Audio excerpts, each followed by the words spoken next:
Мир вам! Сегодня мы продолжим чтение бесед владыки Афанасия Лимассольского из сборника бесед «Брак. Ад или рай». Речь пойдет о притче о блудном сыне.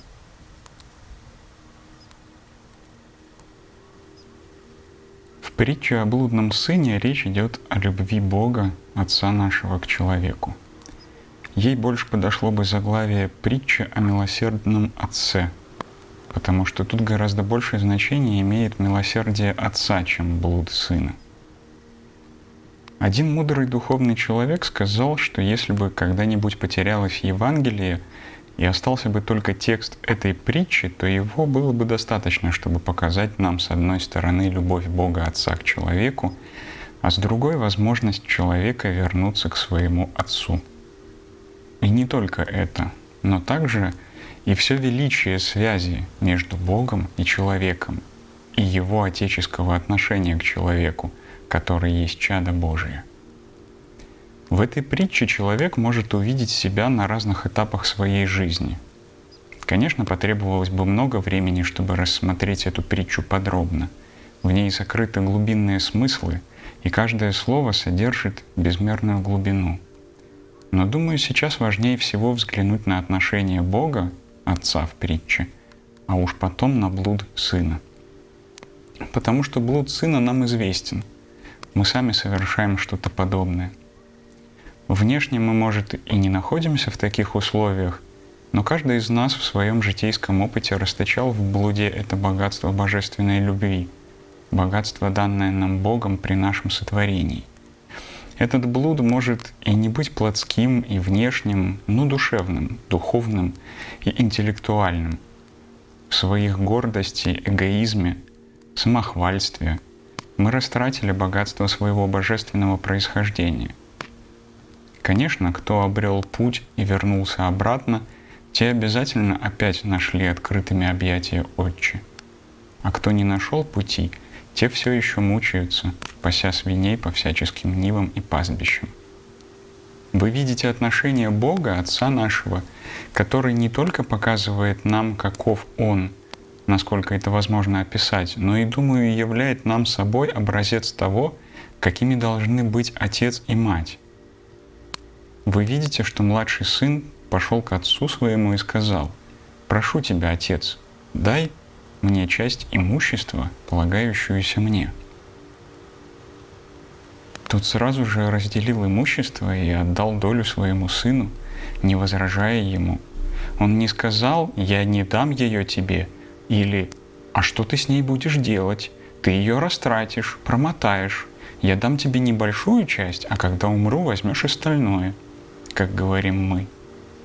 Отец ничего не сказал и проявил благородство, спокойствие и мир, тогда как знал, что сделает потом его сын, пришедший и с великим бесстыдством попросивший отдать ему полагающуюся часть имущества, как будто оно уже принадлежало ему, и отец его удерживал. Затем он собрал все и ушел в дальнюю сторону, чтобы не было никакого контакта с отцом, и отец не мог его контролировать. Вот это и означают слова «отыдя на страну далече» Лука 15:13. Он не хотел иметь никаких связей с отцом, и там растратил свое имущество, живя в блуде. Это драгоценное имущество, которое у него имелось, он растратил в распутстве. Естественно, когда он потратил все и начался большой голод, он стал испытывать нужду и пошел к одному из множества своих старых приятелей, жителей той страны, и тот позаботился о нем как следует. Он не ввел его в дом и не сказал ему: «Заходи, друг, живи тут у меня. Мы ведь столько времени были вместе, заходи в дом, живи себе, как все мы тут живем». Нет. Он послал его пасти свиней на свои поля. И этот богатый юноша отправился пасти свиней. Отцы говорят: «Как же жесток враг нашего спасения! Он не жалеет человека, и когда поработит нас нашими страстями, тогда унижает и губит нас, ничуть не считаясь с нашим достоинством». Когда младший сын пас свиней и был достоин плача, он так голодал, что даже хотел есть вместе со свиньями. Он хотел есть то, что ели свиньи, рожки, но даже их никто ему не давал. То есть он оказался в еще худшем положении, чем свиньи. Находясь в этом затруднении и мучениях, он пришел в себя, ибо вспомнил дом свой, отца, и сказал: «У слуг моего отца в этот момент хлеба в изобилии, а я тут умираю от голода. Встану, пойду к отцу и скажу ему: Отче, я согрешил против неба и пред тобою, и уже недостоин называться сыном твоим. Прими меня в число наемников твоих». Лука 15, 18, 19. Почему он сказал так? Потому что знал своего отца, знал, что отец не оттолкнет его, а примет и сделает тем, кем он был раньше. Но поскольку он был хорошо воспитан, то знал, как надо возвращаться к отцу. Он не заявил нагло: «Вот, посмотри, я вернулся назад, и не спрашивай меня, что стало с твоим имуществом, это не твое дело, что я делал и где был. Ушел, вернулся назад, и вот я теперь дома, а ты мой отец. Ты опять должен дать мне, что можешь». Ничего подобного. Он знал, как надо обратиться к своему отцу, и у него были хорошие воспоминания о доме. И это исключительно важно. Те из вас, кто еще не стал родителем, но станет им, так же, как и те, у кого уже есть дети, должны понимать, что исключительно важно дать детям хорошие и добрые воспоминания и представления о доме, чтобы они знали, что бы они ни сделали и что бы с ними ни случилось, в какое бы зло они ни впутались, их отец и мать примут их. То же относится и к церкви, и духовным отцам. Человек должен знать, что бы он ни сделал, в какое бы зло ни впутался, даже если бы он миллион зол совершил в одну секунду, церковь примет его обратно, в какой бы момент он ни вернулся. Церковь, то есть Бог в лице церкви и ее пастырей, примет его обратно, попечется о нем позаботятся, его окружат вниманием, ему помогут. У человека должно быть такое представление. Знаете, сколько детей каждый день сталкивается с множеством проблем? Чрезвычайно многие, но они не смеют рассказать о них своим родителям. Почему? Потому что родитель очень строг, и ребенок боится. Если я скажу ему, он же прибьет меня. Тут такое начнется. А родитель к тому же и очень чувствителен. Да если я это отцу или матери скажу, они же умрут, они наложат на себя руки, они погибнут, слягут, они не вынесут этого. И ребенок опять ничего не рассказывает родителям. Однако результат оказывается для него трагичным. Мы должны давать детям чувства, а не впечатления того, что бы они ни сказали нам, что бы мы ни услышали, мы не пройдем мимо равнодушно и не отнесемся к ним грубо. Дети должны знать, что их отец, мать или их духовный отец и духовные братья готовы услышать и правильно оценить то, что им скажут, и адекватно, неравнодушно и не слишком сурово станут искать способы их исцеления, избирая самое оптимальное. То же относится и к супругам. В браке супруги должны быть готовы выслушать друг друга, что бы ни случилось. А знаете, что я слышу от женатых, неженатых или разведенных? «Если ты изменишь мне, я убью тебя, я разведусь с тобой, я все переживу, кроме этого». Естественно, я не говорю, что муж должен обманывать жену или наоборот. Но, увы, это, конечно, для нас удар. Это тяжело, это трудно. Но если ты относишься так, если в доказательство того, что ты никогда не поступишь так по отношению к своему супругу, ты даешь такой посыл, то как в момент искушения другой найдет в себе смелость и силу сказать тебе об этом? Как супруга решится открыться тебе? Ты знаешь, у меня случилось искушение. Некто третий подступается ко мне, и я чувствую себя безоружной, чувствую, что начинаю колебаться, теряю над собой контроль, помыслы изменяют мне, силы меня оставляют. Как она скажет тебе это, если ты предварительно заявил ей: если ты сделаешь это, между нами все будет кончено? Конечно, она тебе ничего не скажет.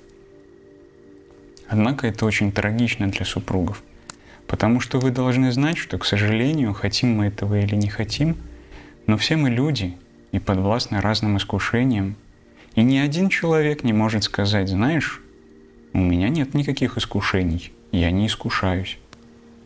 Никогда не говори такого. Будь ты хоть святой Антоний, будь тебе хоть 200 лет, никогда не говори: я вне опасности. Только безумный человек, не знающий, что значит духовная борьба, может произнести такие слова. Ты всегда в опасности, кто бы ты ни был, каких бы духовных высот ни достиг, какого бы возраста ни был. Ты рискуешь, потому что такова человеческая природа.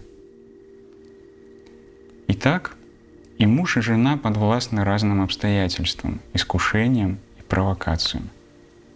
Между ними должно быть такое чувство уверенности друг в друге, чтобы один мог сказать другому то, что чувствует, что ощущает, что третье лицо его искушает, не боясь, что вторая половина отнесется жестко и неумолимо и наймет детектива для слежки, и же впадет в депрессию и будет нуждаться в психиатре, чтобы вернуться в норму. Я и раньше говорил вам, что крайне важно, когда человек говорит нам о своей проблеме, понять его и не недооценить это, но и не преувеличить. Чтобы он знал, что мы понимаем его проблему и можем помочь ему реально, а не лживыми словами и своим безразличием, и не заявим: «Не говори мне этого, я и слышать об этом не могу». Или «Да не думай ты об этом». По нашей логике, то, что говорит нам другой, может выглядеть смешным и абсурдным, но для него это представляется очень серьезным. И слушающий его супруг, супруга, отец, мать, учитель, духовный отец не должен судить об этом по собственным меркам.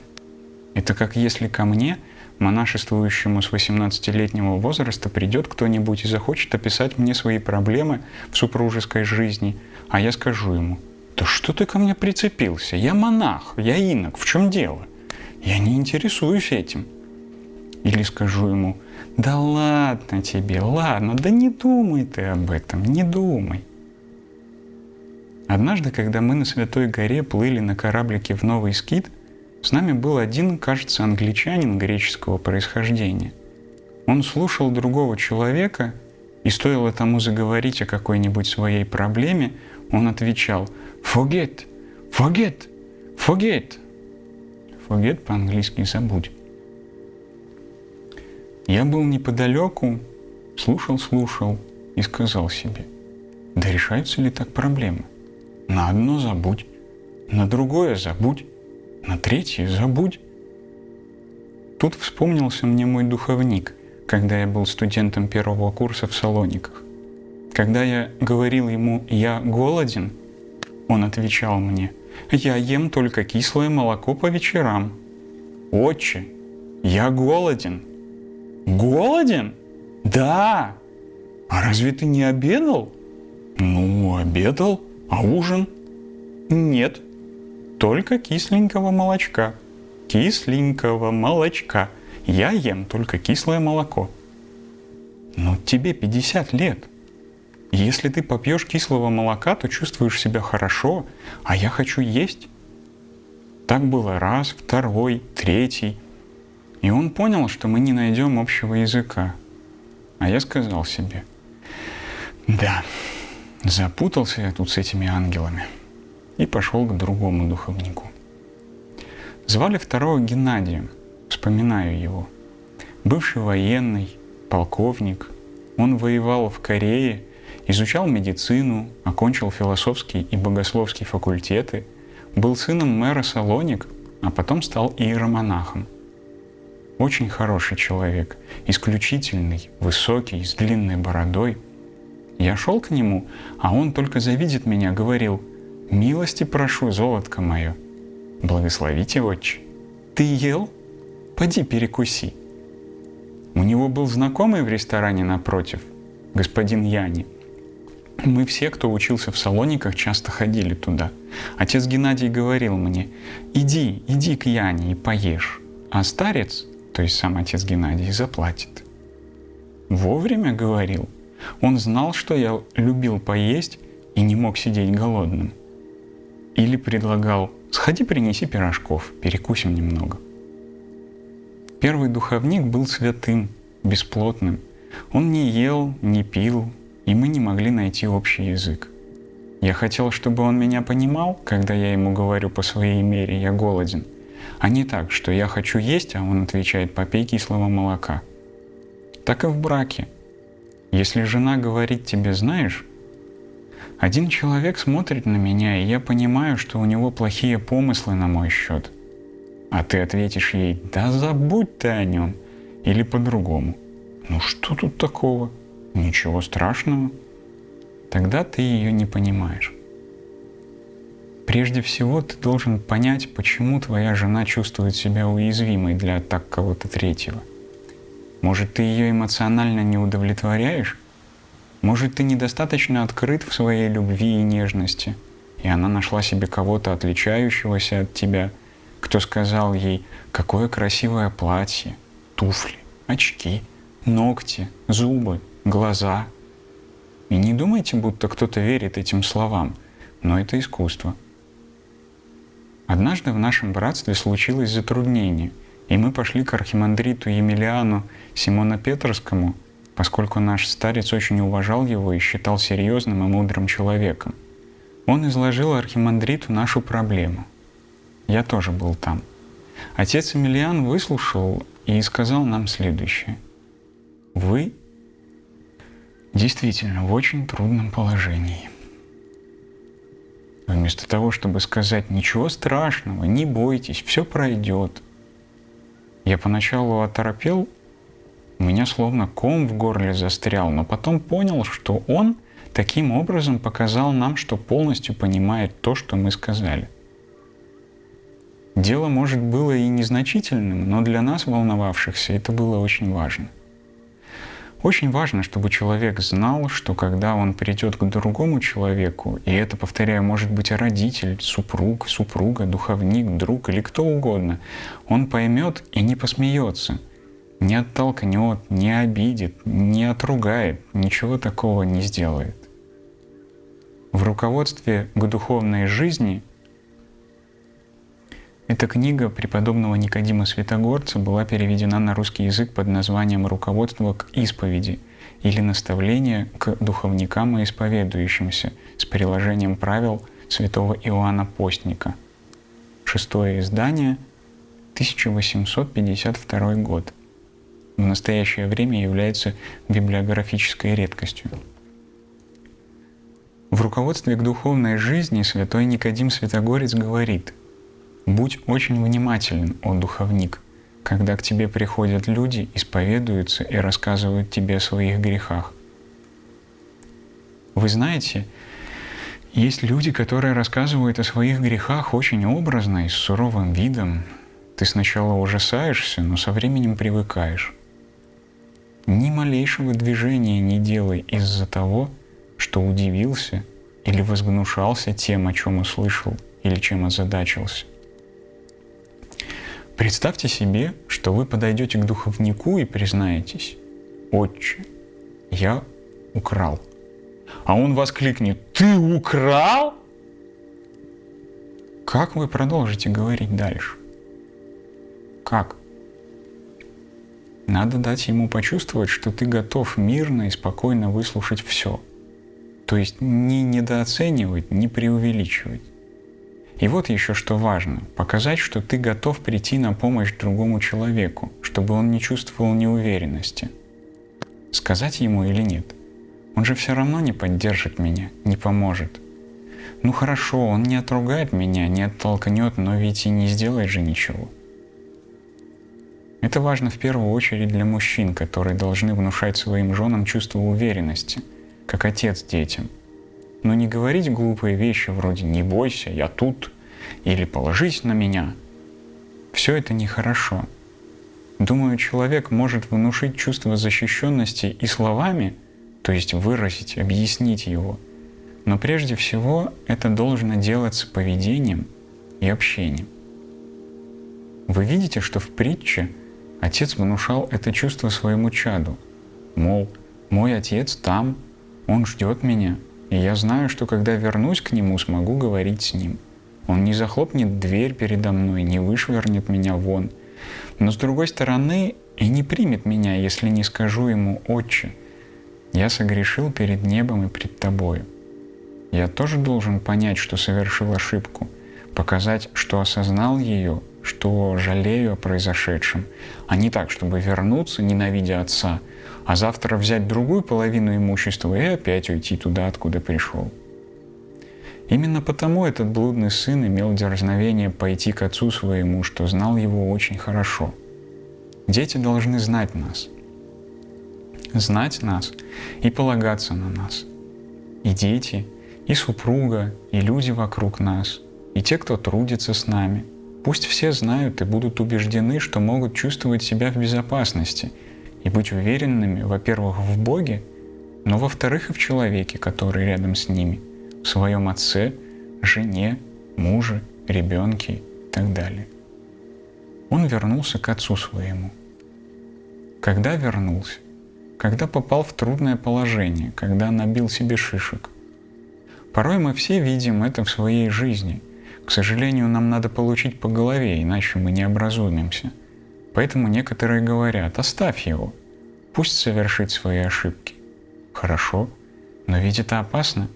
По голове можно получить очень сильно, а можно и без головы остаться. Но если другого способа нет, что делать? Если он по-другому не вразумляется, как он еще созреет? Поэтому мы должны быть немного рисковыми, в хорошем смысле этого слова, чтобы нас не снедала тревога и терзание за наших детей, даже когда мы видим, что они творят всякое, главным образом в юности, но и потом тоже. Как родители мы скажем им свое слово, посоветуем, защитим, поможем, но не мешало бы и оставить их, чтобы они немного получили по голове. Иногда человек иначе не вразумляется. Когда блудный сын проголодался, смирился, унизился, тогда и вспомнил об отце. Несмотря на это, Бог не отвернулся от него. Многие приходят и говорят: «Не хочу приходить к Богу сейчас, когда нуждаюсь в Нем». Или еще говорят: «Вот все эти люди, которые ходят в церковь, почему они туда ходят? Потому что они уже старые и хотят попасть в рай, сейчас или когда умрут». Или же они сдают предварительные экзамены в рай. Наши бабушки и дедушки готовятся к сдаче вступительных экзаменов в рай. Или у них что-то стряслось, поэтому они идут в церковь. Нет, это не так. Но даже если бы и было так, и многие пришли в церковь, потому что у них что-то стряслось в жизни, то это не имеет значения для отца. Важно то, что я так или иначе вернулся домой. Я нашел отчие объятия, нашел отцовские ворота. Может, я и нашел их в терзаниях, заблуждениях, может, даже благодаря случайным событиям. Однажды в церковь зашел электрик поменять перегоревшую лампочку. Постучал в дверь, тогда это была канцелярия, еще не было часовни. Я исповедовал. Он открыл дверь, вошел и сказал: «Извините, что тут происходит?» «У нас исповедь». «Я пришел поменять лампочку». Взбираясь на лестницу и меняя лампочку, он поглядывал вниз, чтобы понять, что тут делают. Мы немного подождали. Он слез и вышел, и я попросил его закрыть дверь. Он закрыл, а потом открыл ее и спросил: «А можно и мне исповедаться?» Я сказал ему: «Ты видел, что сделала лампочка?» Он пришел поменять лампочку и исповедался. Человек может достигнуть святости благодаря случайным событиям. Бог никого не отвергает. Несмотря на то, что это его блудный сын ушел, изголодался, истерзался, он принял его. И как хорошо говорит тут Евангелие.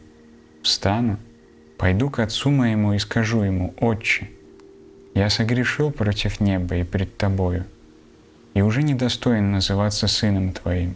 Прими меня в число наемников твоих. Лука 15, 18, 19. Тогда не было телефонов, чтобы позвонить или послать СМС. «Папа, я возвращаюсь во столько-то часов». Отец ничего не знал. И когда он был еще далеко, увидел его отец и смилостивился. В русском переводе «сжалился». Церковнославянский перевод лучше передает следующую далее мысль владыки Афанасия: «И мил ему бысть». Лука 15, 20. Святитель Иоанн Златоуст говорит: «Как же отец увидел его, когда тот был далеко?» И отвечает: отец всегда смотрит и все видит. Отец, как бы далеко ни было его чадо, понимает его. Он понял его, почувствовал его, увидел свое дитя, потому что любил его. Он был его отцом, а сын был его чадом. И когда тот был далеко, отец не сказал: «Да пусть он только явится. А когда явится, я задам ему как следует. Все выскажу ему. Ах ты хулиган этакий! Ты все проел, пропил все имущество, и вот являешься? Зайди только в дом, сейчас увидишь, что я с тобой сделаю». Не строил ему потом еще несколько дней разные физиономии. Ничего такого не произошло. Он увидел сына, когда не мог его видеть, то есть увидел очами отцовской любви, и смилостивился. Другими словами, отец не пожалел сына, не сказано «пожалел его», а смилостивился, что означает, что он был движим всецелой любовью, какую только человек испытывает, и, побежав, пал ему на шею и целовал его. Лука 15, 20.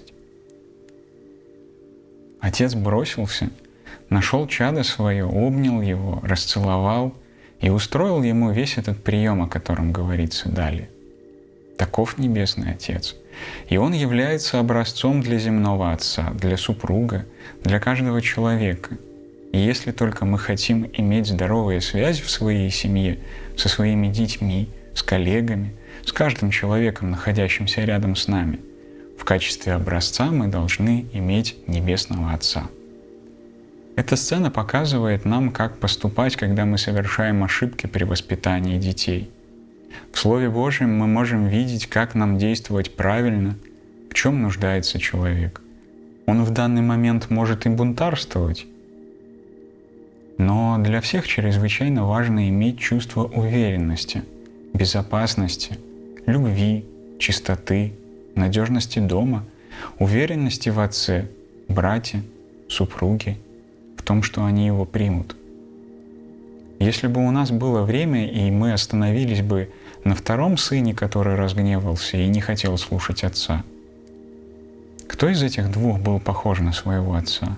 Блудный, хоть он и творил безобразие, тогда как хорошему сыну и дела не было до отца. Почему? Старший сын злился. «Вернулся этот сын твой, проевший имение твое с блудницами, и ты приготовил для него столько всего, а мне ничего». Он не сказал: «Вернулся мой брат», но «этот сын твой». Лука 15, 30. И вы тоже говорите так, когда поругаетесь друг с другом, разве нет? Муж говорит своей жене: «Твой сын». Это ты его сделала таким. Я его сделала таким. Ты сам его сделал таким. А если в это время подойдет свекровь: иди, посмотри, что сделал твой сын. Один обвиняет другого. Они не говорят «наш ребенок», а «твой сын», «мой сын», «его сын», и пошло. Итак, старшему сыну, хорошему, который никогда не покидал дома и всегда работал, дела не было до отца. Тогда как другой, несмотря на положение, в которое он попал, думал об отце. Он был мертв, но ожил, пропал, но нашелся. Это подает надежду всем нам. мертвым, пропавшим. Потому что как бы мертвы мы ни были, у нас есть надежда на жизнь. Мы не можем умереть в церкви, поскольку Христос есть жизнодавец. Он сама жизнь, и мы не можем погибнуть, ибо Он пришел, чтобы отыскать пропавшую овцу, каковой является каждый из нас, ищущих смысла жизни в обманчивых вещах. Удивительное свойство притчи в том, что каждый понимает ее на своем уровне. То есть можно сделать вывод, что она изначально предназначена для того, чтобы периодически к ней возвращаться. Вы задумывались когда-нибудь над тем, почему в церкви есть круги богослужебные, то есть что-то повторяется периодически? Есть суточный круг, есть недельный круг, есть годовой. Мы так или иначе прочитываем все, и из года в год прочитываем это еще раз, и еще раз, и еще раз. И многим людям кажется, что это лишнее. Что о чем тут читать? Я и так знаю притчу о блудном сыне. Да все ее знают.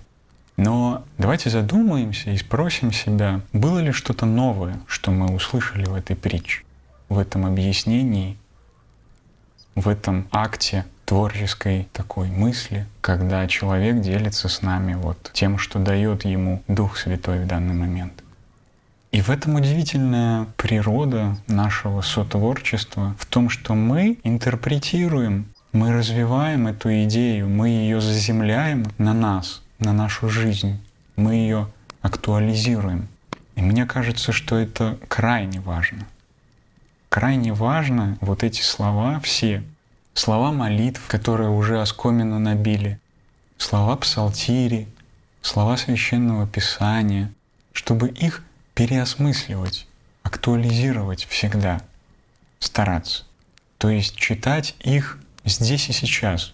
Не читать их так, как я знаю, «Отче наш, же еси на небесах, да светится имя Твое». Актуализировать.